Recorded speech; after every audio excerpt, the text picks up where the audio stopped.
estão ligadas às nossas vitórias. Você pega o Espírito. Que Espírito é esse? E é mesmo, diga, eu bebo do Espírito. Da palavra profética. Para 2011, Isaac semeou naquela terra. E naquele mesmo ano, colheu 100 vezes mais. Porque o Senhor o abençoou. Amém? Por favor, sente-se, por gentileza. E eu peço que você abra a sua Bíblia. Vamos ler em 2 Reis, no capítulo 4. Na verdade, eu ia começar do 17, mas penso que podemos aprender, apesar que eu ia tocar no assunto, mas é bom que você veja que está escrito. Então, vamos iniciar do 8, e aí, então, vamos até o 37. São muitos versículos, mas vamos lá.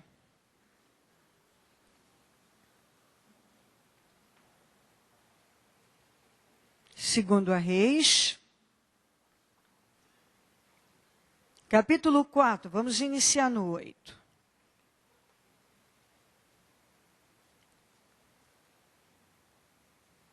Certo dia, Eliseu foi a Sunem, onde uma mulher rica insistiu que ele fosse tomar uma refeição em sua casa.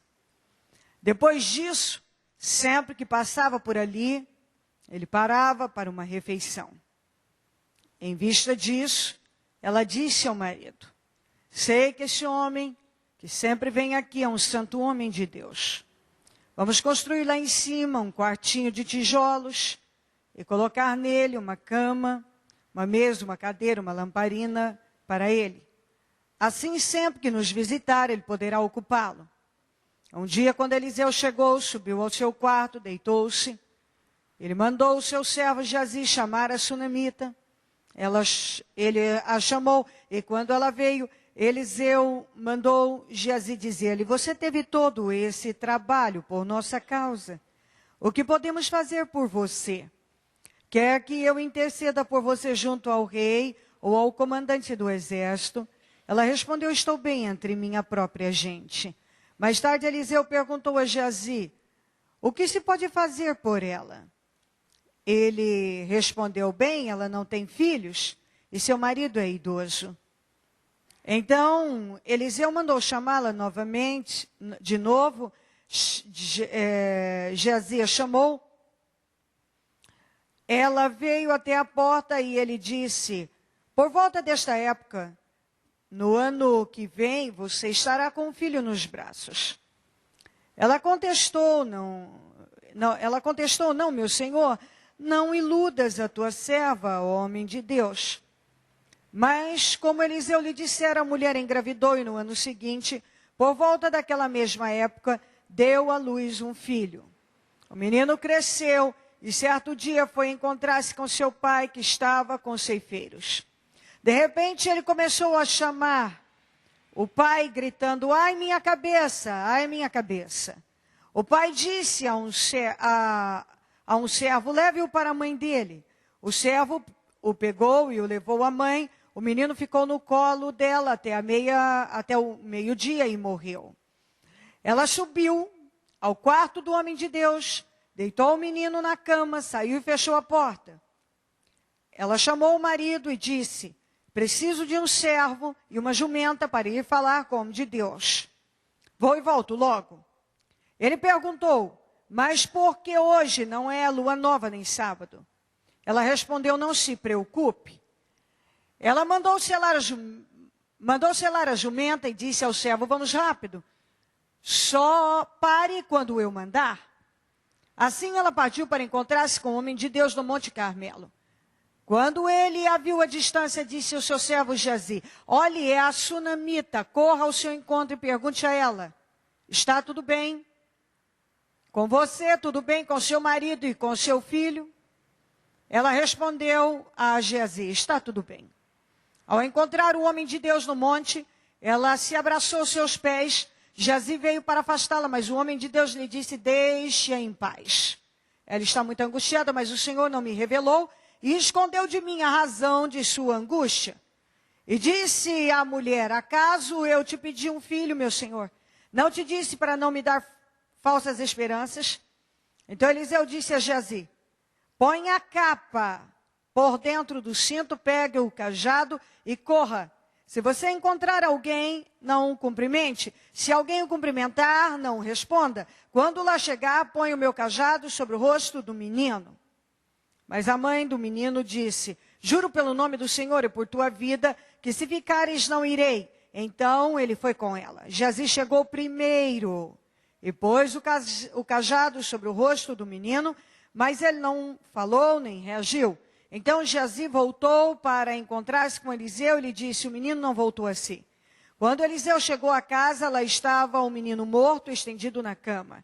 Ele entrou, fechou a porta e orou ao Senhor.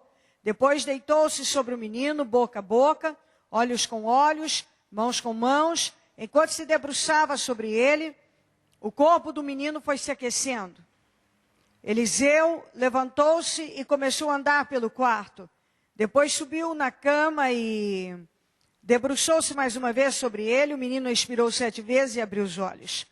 Eliseu chamou Geazi e o mandou chamar a sunamita. E ele obedeceu. Quando ela chegou, Eliseu disse, pegue seu filho. Ela entrou, prostrou-se aos seus pés, curvando-se até o chão. Então pegou o menino e saiu.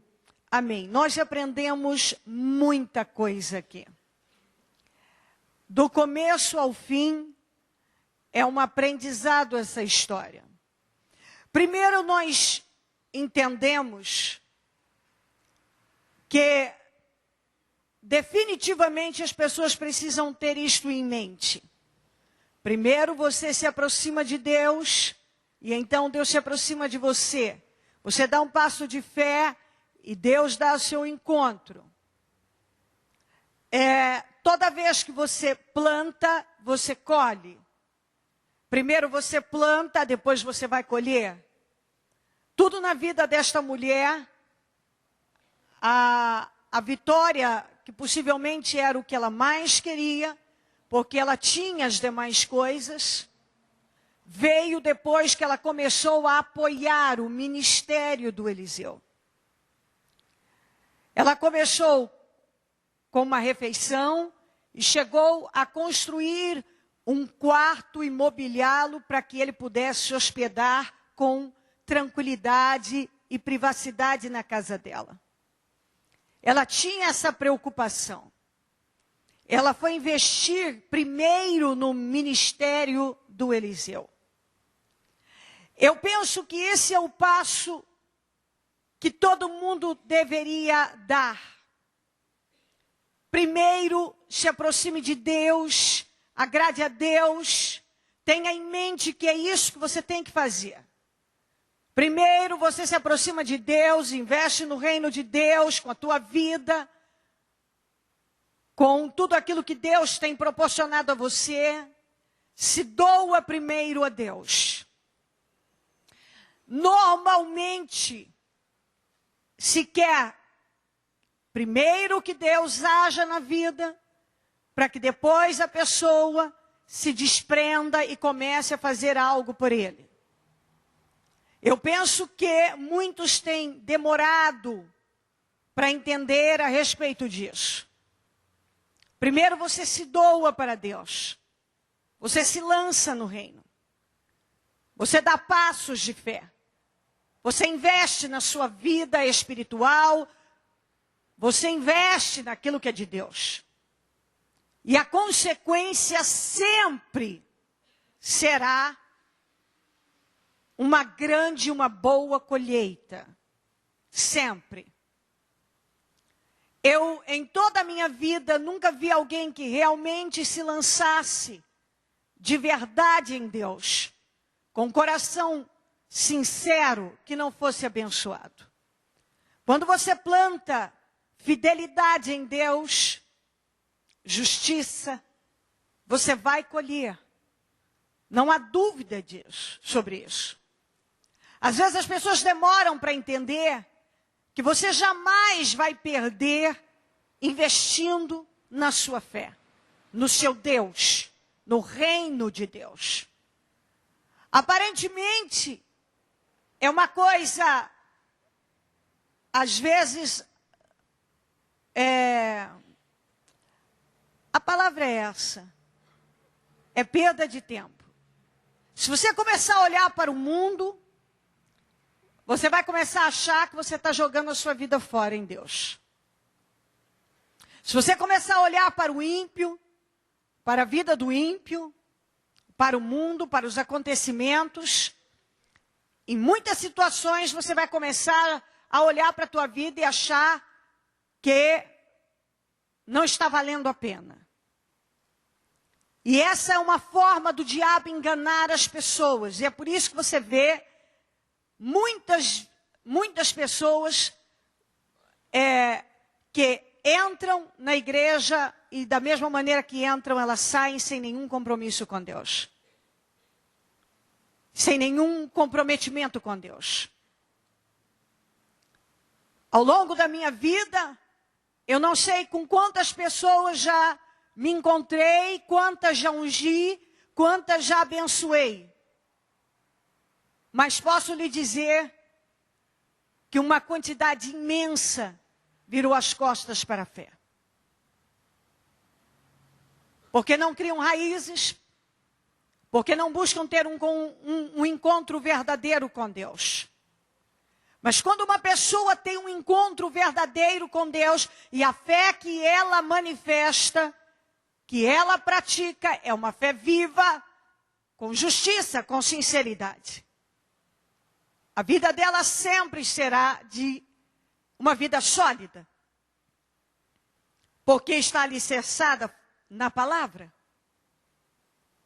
A vida desta mulher, nós vemos que ela alicerçou em Deus. Primeiro ela se lançou em Deus. Ela semeou no ministério de Eliseu, ou seja, ela semeou em Deus. E se nós continuarmos a ver, nós vamos chegar no ponto em que ela teve o filho, viveu essa situação, um drama da morte do filho, o filho foi ressuscitado, e se eu passar um pouquinho para frente, o país entrou em crise, ela, por orientação do próprio homem de Deus, ela se mudou para outro. Olha a diferença. É muito grande a diferença dela, como por exemplo da de Noemi, do livro de Ruth, que saiu sem a direção de Deus. A dela foi com a direção de Deus. Quando ela voltou, ela não só foi restituída, os bens, como também tudo aquilo que havia sido plantado, usado a terra dela, até o que ela não tinha plantado, o rei restituiu a ela. Mas por quê? Porque quando uma pessoa decide primeiro fazer um bom alicerce, depois ela constrói qualquer coisa em cima. Quando a vida de uma pessoa, quando é feito um bom alicerce, tudo que se construir lá em cima vai se manter firme. Porque tem alicerce. E o problema de muitas pessoas é a falta de alicerce. Não estão totalmente em Deus, estão parte em Deus, não totalmente em Deus.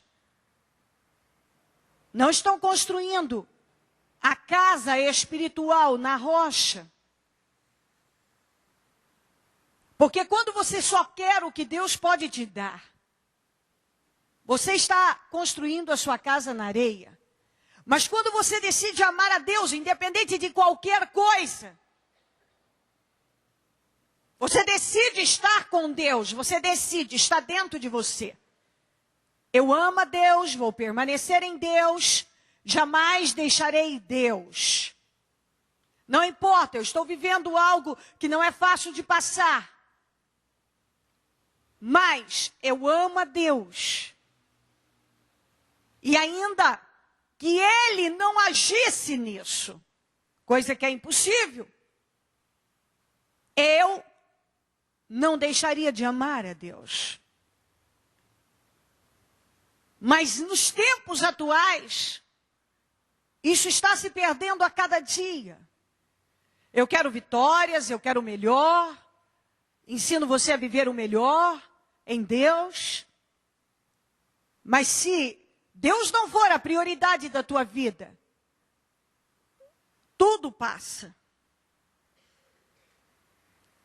E muitos têm se perdido, porque Deus não é a prioridade da vida. Muitas outras coisas são, mas não Deus. Então, esta mulher, ela alicerçou a fé dela. Ela tinha um amor por Deus, pelas coisas de Deus. E isso é visível. Eu penso que essa é uma das histórias, e essa mulher é uma das pessoas, dos personagens que a Bíblia apresenta, que mostra mais de maturidade. Uma maturidade que a gente, estudando, lendo, vendo, parece que até inatingível. De verdade. E é isso que Deus quer que a gente aprenda. Ela começou investindo no ministério do Eliseu, nas coisas de Deus. A Bíblia não diz que antes ela recebeu alguma coisa da parte de Eliseu. Pelo contrário, ela se doou. E como recompensa, porque todos que semeiam no reino com fidelidade em todas as áreas, não são esquecidos por Deus jamais. Isso é impossível. Ela foi abençoada com aquilo que ela não tinha. Com o filho. Deus deu a ela esta grande vitória. Cada um quer algo para a vida. No caso dela, o que faltava era isso. O marido era idoso, ela não tinha filhos, e Deus deu a ela essa vitória. Passa o tempo, do nada esta criança começa a passar mal e simplesmente morre. Começa pela manhã, vai para o colo dela e ela fica com ele no colo até o meio-dia. Vendo o estado do filho e ele certamente agonizar e morrer. Morreu. Essa mulher pega este filho sem nenhuma atitude emocional, natural, porque vamos, por favor, analisar que, chegar à conclusão, pense aí, que de forma natural, quem age de forma natural, entra em desespero numa hora dessa. O natural é que se desespere numa hora dessa. Com um acontecimento desse, que haja atitudes de desespero. Ela não agiu de forma natural. Ela agiu de forma sobrenatural. Ela agiu bem diferente do que é natural que as pessoas ajam e reajam no momento desse. E eu digo a você, já disse isso antes, vou repetir. Toda vez que você tiver atitude sobrenatural na tua vida, você vai viver o sobrenatural. Mas toda vez que você agir como todo mundo age, pender para a direção que todo mundo pende, falar o que todo mundo fala, fazer o que todo mundo faz, você vai ser igual a todo mundo. Estará agindo igual a todo mundo, manifestando a fé comum, igual a todos. Não será aquela pessoa que consegue sair da multidão. É natural que se reaja assim. Se você reagir igual todo mundo reage, não há diferença. Mas quando você consegue reagir na sua vida. Quando você está vivendo um problema familiar, um problema financeiro, um problema de saúde, um problema de injustiça, e você consegue agir e reagir diferente do que ter atitudes diferentes da que todo mundo tem, você estará agindo de forma sobrenatural. Porque o natural é que comece a gritaria, a choradeira, o desespero. Ela ficou até o meio-dia com o filho nos braços. Certamente aquilo esperando que não acontecesse o pior. Ele morreu, ela sobe. A Bíblia deixa bem claro isso. Dá os detalhes. Ela pega e sobe, pegou o menino, ficou com ele até o meio-dia, ele morreu. Ela subiu ao quarto do homem de Deus, olha o detalhe, deitou o menino na cama, saiu e fechou a porta. Não precisaria de tantos detalhes assim. Se ela tivesse berrado, gritado, esperneado, Deus, tudo acabou, porque Deus não existe. Onde é que está Deus? Porque se Deus existisse, isso não tinha acontecido. Estaria escrito. Porque são detalhes. Ela estava com o menino no colo até o meio-dia, ele morreu. Ela pegou, subiu ao quarto do homem de Deus, isso mostra que devia ter uma escada. Deitou o menino na cama, saiu, fechou a porta. Ela chamou o marido, disse para o marido, preciso de um servo e de uma jumenta. Olha só, o marido vem e pergunta, porque percebemos que ele era uma pessoa de não tinha muita expressão espiritualmente. Possivelmente era um homem mais fraco. Era uma pessoa mais fraca. Para ele, o que ela disse? Eu só preciso de um servo e de uma jumenta. Mas o que você vai fazer? Não se preocupe, está tudo bem. Em uma tradução está, não se preocupe, em outra, tudo vai ficar bem. Foi isso que ela falou para o marido, era o pai do menino. Vai ficar tudo bem, não se preocupe. Foi o que saiu da boca dela. Ela corre até o homem de Deus. Lá vem Geazi. O Geazi também se hospedava na casa dela. E você convivendo um pouquinho com as pessoas, dá para você perceber que espírito há nelas. Quando ia Eliseu, ia também o Geazi. Quem falava com ela era o Geazi, inclusive. A Bíblia deixa claro que o Eliseu não falava diretamente com ela, mesmo hospedado na casa dela. Ele falava por intermédio do Geazi. E essa mulher disse que, usou a expressão que Eliseu era um santo homem de Deus. Mas nós não vemos ela falar nada de Geazi. Então, certamente ela percebeu, ela pôde perceber que o espírito do Geazi não tinha nada a ver com o espírito do Eliseu. Apesar de estar trabalhando com Eliseu. Então, quando o Geazi chegou a mando do Eliseu, para perguntar como ela estava, ele perguntou tudo. Como está você, como está seu marido, como está seu filho. Para ele, ela disse, está tudo bem. Isso aqui é o que Deus tem ensinado há várias semanas para todo mundo. Não fale do problema, fale com o problema, não fale do monte ou da montanha, fale com o monte, fale com a montanha, fale com o problema. Pare de falar, em nome de Jesus, de contar a mesma história o tempo todo. Porque isso não ajuda. Isso não muda. Não adianta você estar o tempo todo falando para alguém de como está a sua vida, de como está a sua família, de como está a sua vida financeira, de como está a sua saúde, de como está isso, está aquilo outro. Sabe o que vai acontecer?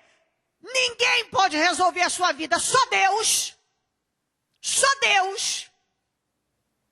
E você vai dando legalidade para o mal entrar e pesar e atrapalhar ainda mais a sua vida.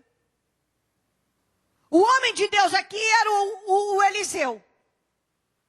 E na verdade era aquele que tinha o poder para resolver, para ajudá-la, para dar direção a ela.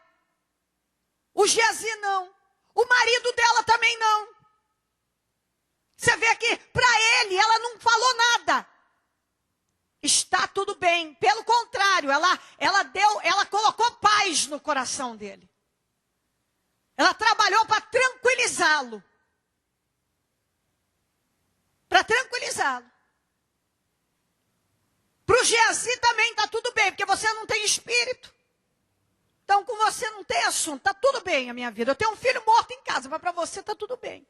E eu entendo isso de várias maneiras. Isso é uma maturidade incrível, que tem faltado em muita gente. Isso é um autocontrole admirável. Isso é trazer à existência também o que não existe. Porque a partir do momento que da tua boca só saem palavras de vitória, naturalmente que é a vitória que você vai atrair para a tua vida. E assim por diante. Eu sempre digo para você que assumir uma postura na vida, dentro daquilo que Deus nos ensina, com um equilíbrio, com maturidade, não é fácil, porque a maior parte das nossas vidas, nós agimos só de forma emocional, indisciplinada, sem regras. Então, a maioria de nós fomos criados por pessoas indisciplinadas e emocionais e passamos a maior parte das nossas vidas conduzindo nossas vidas assim. E aí um dia nós começamos a aprender com o Espírito Santo que nós estamos errados. E aí você tem que colocar uma força para mudar. Mas o problema, até aí está tudo bem. O problema é que muitos, além de não colocar força, quando coloca por um tempo, ou alguns nem sequer se esforçar para que haja mudanças de verdade, não se esforçam. Porque a vitória de uma pessoa, ela não acontece por acaso. Você vai tomando atitudes que vão te levando a uma direção de vitórias e construindo uma vida de vitórias. Isso é uma construção. É uma construção. Você casa com uma pessoa, leva muito tempo para a tua comida ficar melhor do que a da mãe dele. Dá um trabalho até a tua palavra ter mais peso do que de outras pessoas ou da família. É uma construção. Entende o que eu estou dizendo? Eu estou falando uma coisa que isso é o cotidiano da gente. Às vezes há casamentos que já dão errado no início, por quê? Porque deixará o pai, a mãe, unir-se à sua mulher. Está tudo certo, a palavra vai, mas às vezes leva-se um tempo até aquela pessoa adquirir aquele nível de credibilidade. Porque o outro, a mulher, o marido, conviveu a vida inteira. O pai tinha mais peso, a mãe, e assim por diante. E aí vão construindo uma vida, mas muitos se perdem nesse processo. E assim por diante. Tudo nesta vida, você entra num trabalho, você vai mostrar, você entrou, é tudo novo agora, você começou a trabalhar, as pessoas estão te conhecendo agora, você está conhecendo as pessoas agora. Então agora você vai mostrar quem você é. Não adianta falar, eu sou isso. As pessoas, você pode apresentar um currículo maravilhoso ali, mas se no dia a dia você não tiver competência, é blá blá blá. Então você constrói. E eu penso que muitas pessoas não entendem sobre essa construção de uma vida em Deus, um investimento que deve ser diário, com atitudes, renúncia ou avanço. avanços, mudanças nisso. Você puxa naquele momento que você está pronto para agir de uma maneira que você sabe que não é boa. E aí você, poxa, você dá uma segurada, você se puxa, não, eu vou parar. Não, vou segurar, não vou fazer. Está na ponta da língua para falar, não, eu mudei, eu não sou assim, vou parar. Então, tem todo um tempo até isso se tornar natural. Natural que eu falo é normal na tua vida. Porque normal, muitas vezes, é você falar pelos cotovelos, é se precipitar, é tomar uma atitude errada, na hora errada e assim por diante. E aí você vai construindo uma vida em Deus. Então, eu olho aqui e vejo que essa mulher, ela tinha uma fé sólida. Ela tinha alicerce. Ela não era emocional, porque uma pessoa emocional não reage assim. Ela tinha maturidade. Um autocontrole admirável. Ela chegou lá. Para o Geazi está tudo bem. Para o Eliseu ela caiu aos pés dele. Mas você não vê também ela aos gritos nem aos prantos. Simplesmente, a primeira coisa, ela não falou nada, só caiu aos pés. Tanto é que o Eliseu, o Geazi foi tentar tirá-la, o Eliseu falou, não deixa. Eu vejo que ela está angustiada, mas o Senhor não me revelou o que é.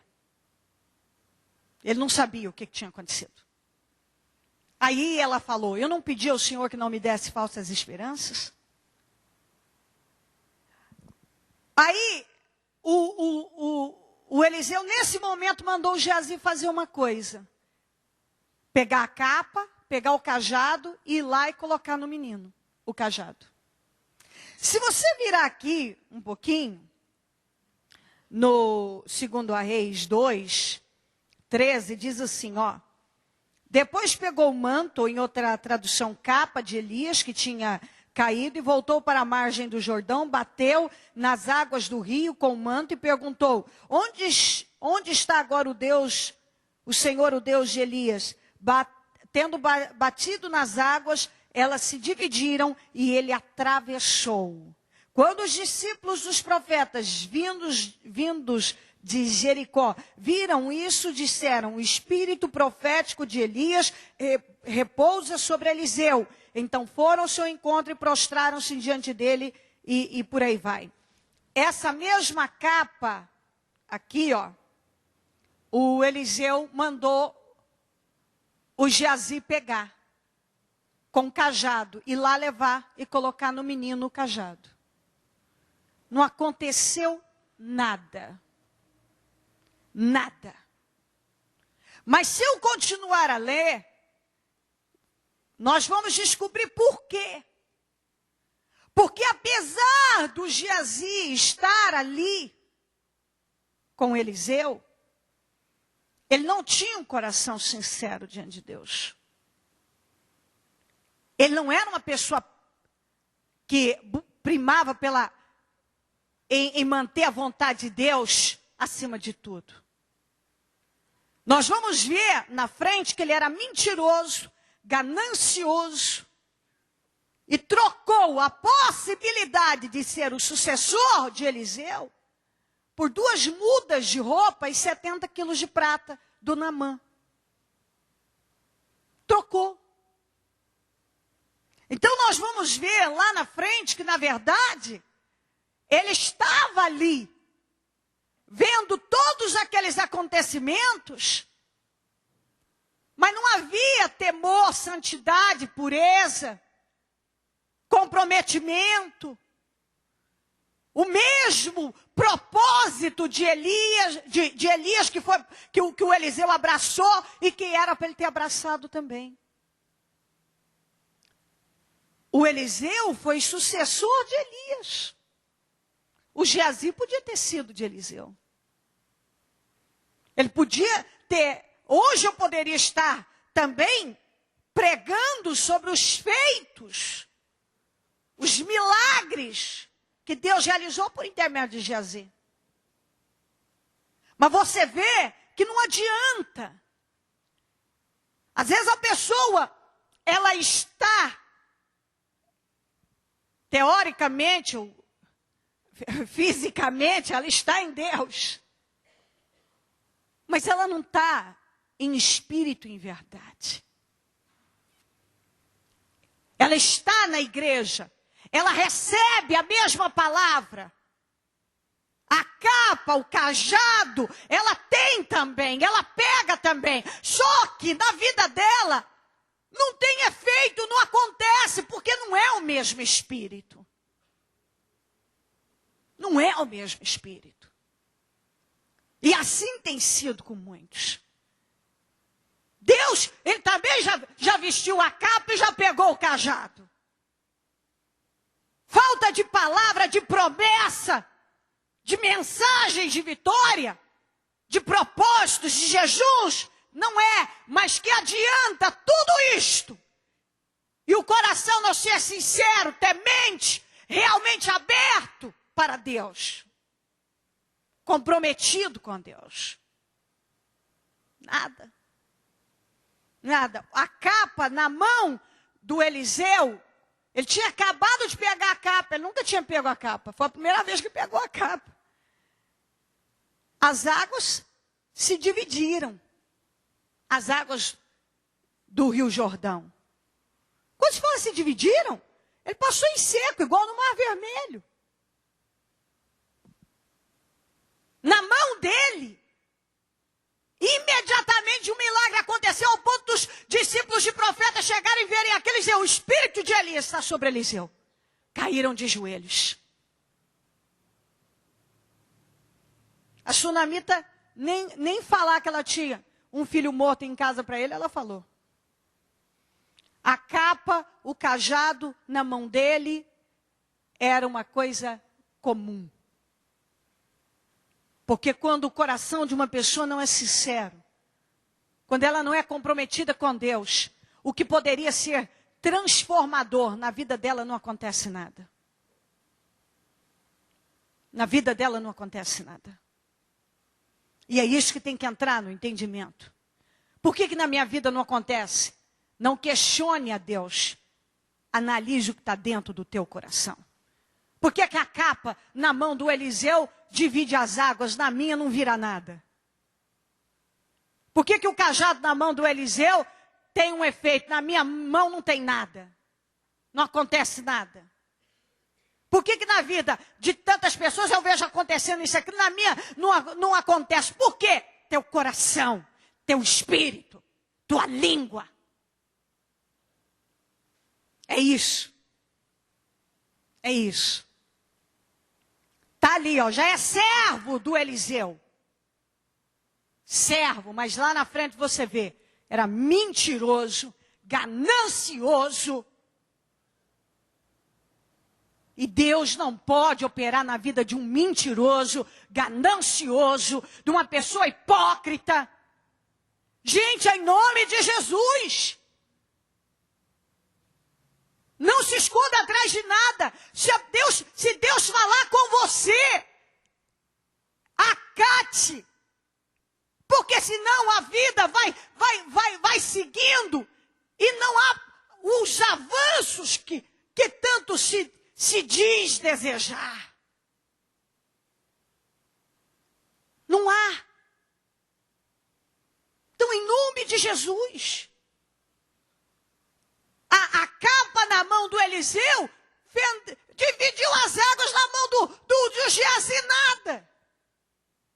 Isso por quê? Por causa do coração.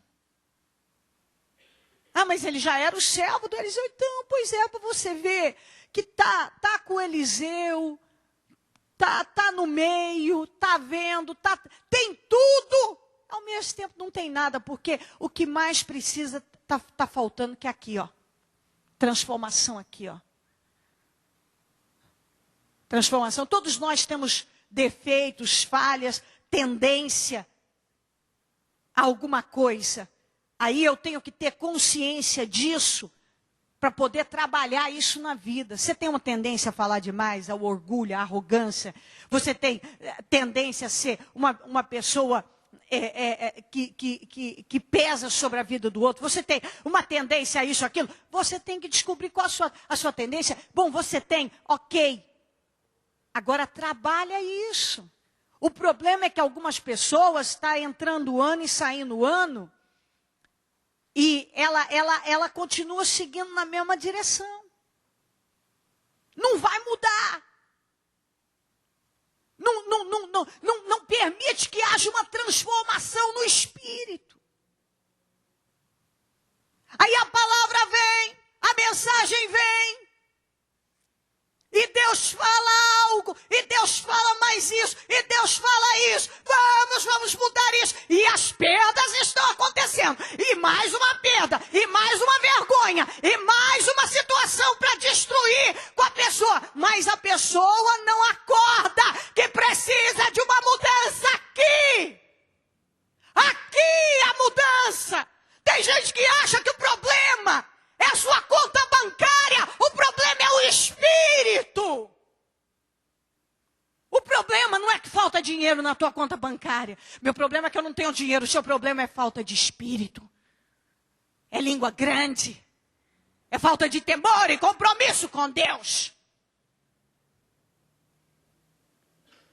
O meu problema é essa doença. O meu problema é a doença que eu estou vivendo. O problema é esse problema. É a questão familiar. O problema da minha vida é meu filho. O problema da minha vida é meu marido. O problema da minha vida é minha mulher. O problema da minha vida é que eu não tenho dinheiro, é que eu não tenho isso e aquilo. E eu vou dizer uma coisa. Tem pessoas que já deveriam ter entendido. O problema da sua vida é mudar o que está aqui. Se mudar o que está aqui, vai mudar o que está aqui. Vai mudar. A capa e o cajado na mão do Geazi não virou nada. Na vida de Elias, de Eliseu, era outra coisa. Na mão dele não virou nada. Aí passa o tempo. Vamos lá ver o que ele fez. Mentiu para o Naamã. E ainda usando o nome do Eliseu. Morreu leproso. Para quem não sabe da história do Geazi. A lepra que estava no Naamã transferiu para ele. Por quê? Porque, na verdade, a lepra física na verdade, simboliza a lepra do espírito. Ele era um leproso espiritualmente falando. Morreu leproso. O homem que viveu tudo isso não teve temor de mentir, de trocar o que ele tinha o que ele tinha ali com Eliseu, o que ele podia ter com Deus. Ele não teve nenhum temor em trocar por 2 mudinhas de roupa e 70 quilos de prata. Aliás, não foi nem 70 quilos de prata. Ele pediu menos que isso. Eu nem me lembro quanto foi, mas bem menos que isso. O Naamã que insistiu para levar 70. Ele trocou por bem menos. Então, às vezes eu vejo que tem gente que troca uma vida com Deus de fidelidade, coisas realmente que valem a pena, por nada. Por causa de uma fofoca, por causa de um orgulho, de uma arrogância, uma teimosia, por causa de uma dureza, por causa de precipitações que não leva a lugar nenhum. Aí, sei lá, cada um faz a listinha, cada um sabe. Troca por isso, por aquilo. Não virou nada. Aí, tanto é que você vê aqui a sunamita falando o que para o Eliseu? Se o senhor não for comigo, eu não saio daqui. Ele já tinha mandado o Geazi. Ela virou para ele e falou assim, se o senhor não for comigo, eu não saio daqui. Porque dentro dela, realmente não ia acontecer nada por intermédio de Geazi. Aí ele foi com ela. E aí, resumindo a história, ele foi, orou, e o menino voltou à vida e entregou a mulher. Então aqui nós aprendemos muita coisa. como crescer em Deus. O que fazer e o que não fazer. Respostas para as nossas perguntas. Quando que as vitórias, os milagres, aqui o grande milagre da vida da sunamita aconteceu? Primeiro do filho, depois da ressurreição. O Deus deu o filho depois da ressurreição. Tudo começou com ela investindo. Ela se lançando em Deus. Ela se doando. Mas investindo no ministério do Eliseu. Você vê uma mulher que era espiritual. Nós falamos muito de espiritualidade. E você vê que aqui vem mais uma vez a prova de que espiritualidade não tem nada a ver com emocionalismo e movimento. Tem a ver com ação. Com atitude. Então você encontra uma pessoa espiritual, você vai saber que ela é espiritual, não porque ela é igual uma vez tinha no interior não podia aparecer um missionário que mobilizava todo mundo, né? E aí estava lá andando com aquele missionário, uma pessoa que eu conhecia, e eu encontrei com ela, e ela foi me apresentar o missionário. O missionário, ele queria tanto ser, assim, reconhecido, que quando ele veio até a mim, ele não se apresentou. Não, esse eu nunca me esqueço, que esse é o rir para danar. Ele não se apresentou, ele chegou para mim, estendeu a mão e falou assim: eu acabei de vir do Peru, de uma grande cruzada. Ele não disse o nome dele. Ele queria que eu soubesse que ele tinha acabado de chegar do Peru. Entendeu? Foi feito uma grande cruzada lá. Falei, tá.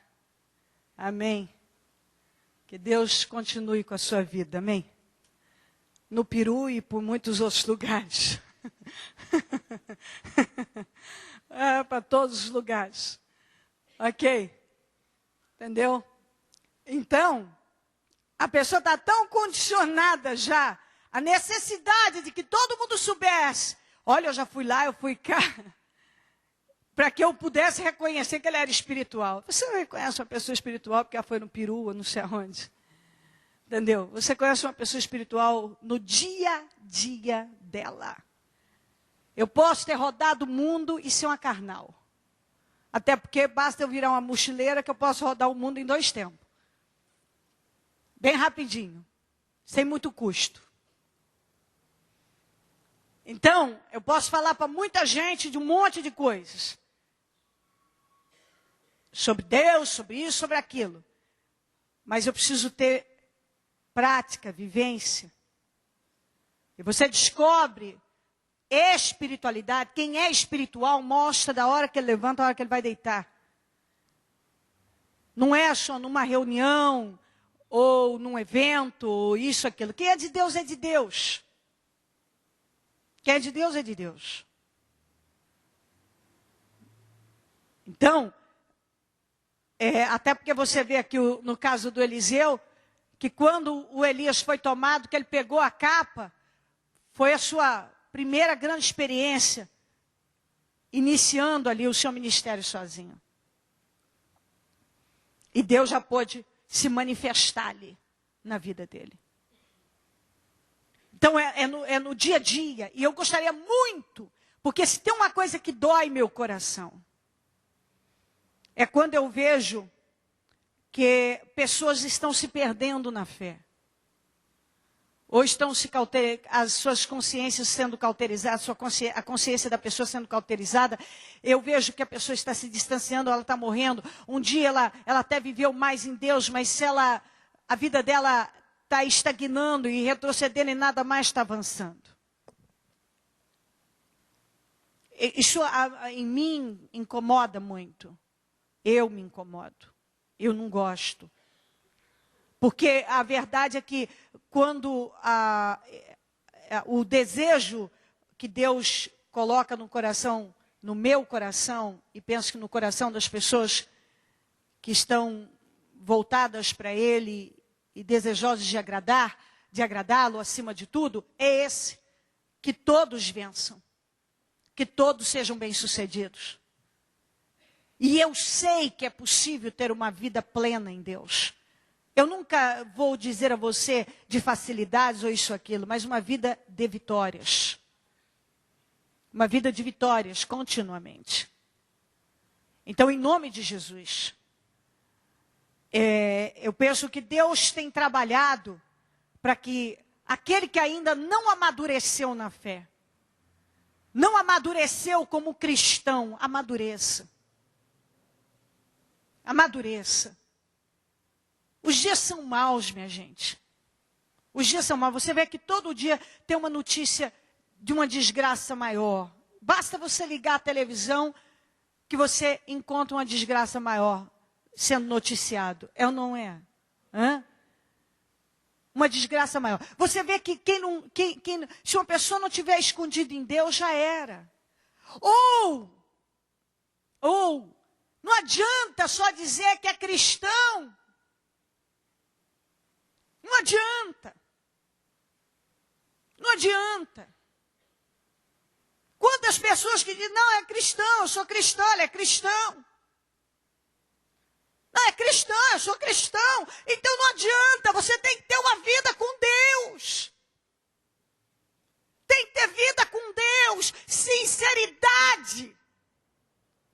Tem que ter um coração sincero, de verdade, uma entrega de verdade. Sinceridade. No nome de Jesus. Uma vida madura, um cristianismo sério, comprometido com Deus. A sunamita tinha. Tanto é que quando ela... eu penso que de todas as dores, essa está no topo. Você ter nos seus braços um filho morto, é uma dor que não se pode explicar.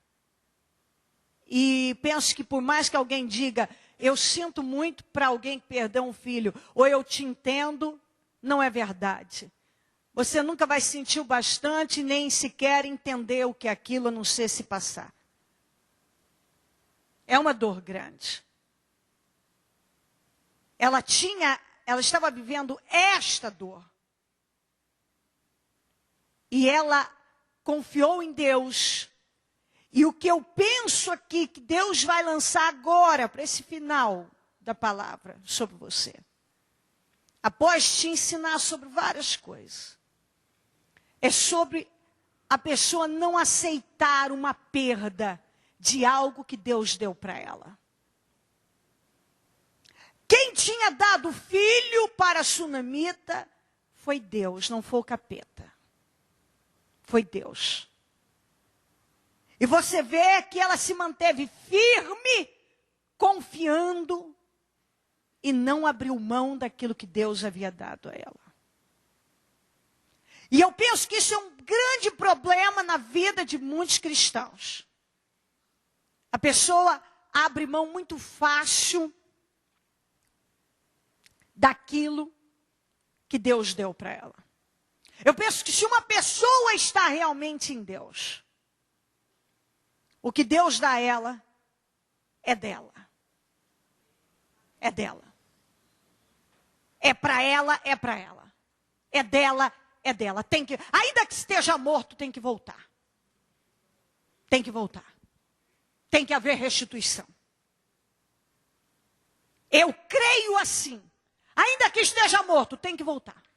Então, às vezes, a pessoa, ela entra numa situação em que ela, por causa da situação, ela se entrega à situação, à circunstância. Porque a situação da sunamita realmente podia levar qualquer pessoa a acreditar que era o fim mesmo. E às vezes nós nos encontramos em situações que nos levam a acreditar que é o fim. Mas aí está a prática da fé.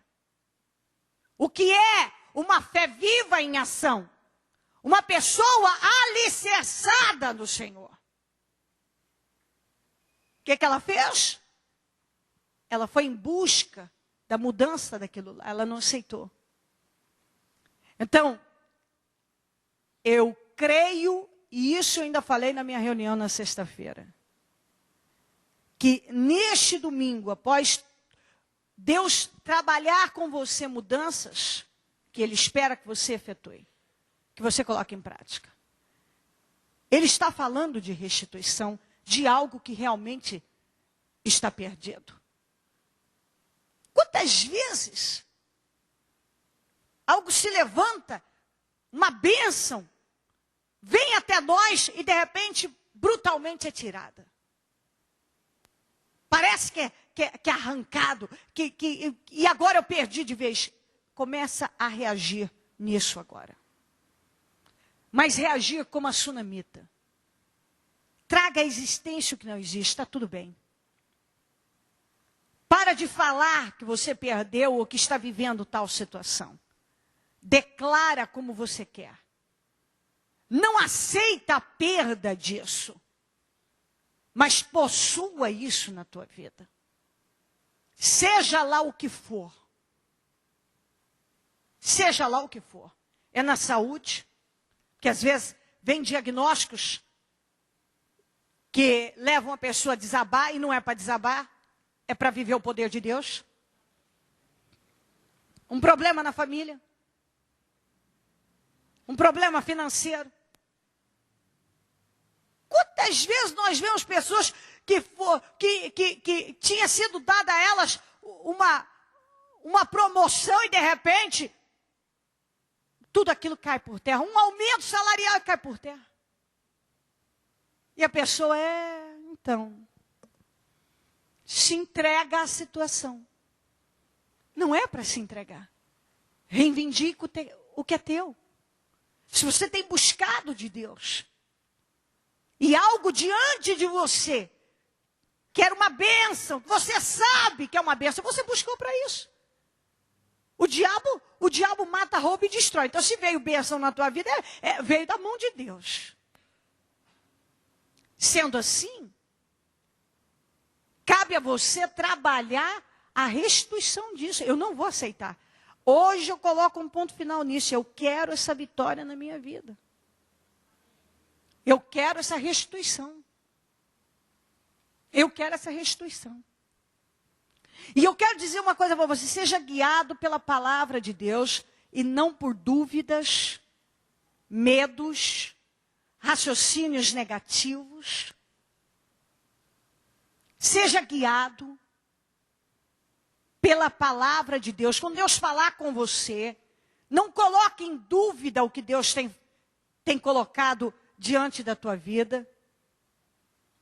Seja uma pessoa ousada, não medrosa. Uma pessoa controlada, equilibrada, poderosa, que tem o controle da própria vida. Não uma pessoa que estava crendo em algo, nesse momento, de repente acontece algo aqui, ela já começa a colocar em dúvida. Não. Se Deus tem falado com você, mantenha-se convicto, convicta. Não deixa nada, nem ninguém, nem situação mudar a tua cabeça. Decida isso. Tenha um controle da sua vida. Controle sobre você, sobre a tua boca, seus pensamentos, sobre o que você está vendo e ouvindo. Se Deus te deu algo, e parece que isso foi tirado, não acredite que era porque Deus não tinha esse projeto para você, não. Veja que, porque foi Deus quem deu o filho da sunamita. E o mesmo Senhor restituiu a vida dele. Eu penso que nesse momento, a fé dela foi provada, foi testada. Às vezes a fé da gente é testada em determinadas situações. Não sei. Talvez nesse momento o filho estava muito importante. Não sei, algumas coisas começam a crescer demais na vida da gente. Eu não sei o que acontecia com ela. Mas eu sei de uma coisa. Que Deus deu o filho a ela e ela se manteve firme e manifestou uma fé viva e teve o filho de volta. Entendeu? Então, às vezes, a fé da gente é testada naquilo mesmo que Deus nos deu. Naquilo que Ele nos deu. A fé da gente é testada naquilo que Ele nos deu. A fé do Abraão foi testada aonde, gente? Quem deu Isaac? Então, a fé da gente é testada. E não significa que Deus tem o pior ou que está tirando algo de você. Significa que Ele quer ver a sua fé em ação. E eu vou dizer uma coisa, nunca questione a Deus, porque Deus é Deus. Ele faz do jeito que Ele quiser, a hora que Ele quer, como Ele quer. Se Ele decidiu testar a tua fé nessa área, mostre que você confia e haja como a sunamita. Com total controle. E busque a restituição dessa vitória. No nome de Jesus. Amém? Busque a restituição dessa vitória. Coloque-se em pé a mão no corpo.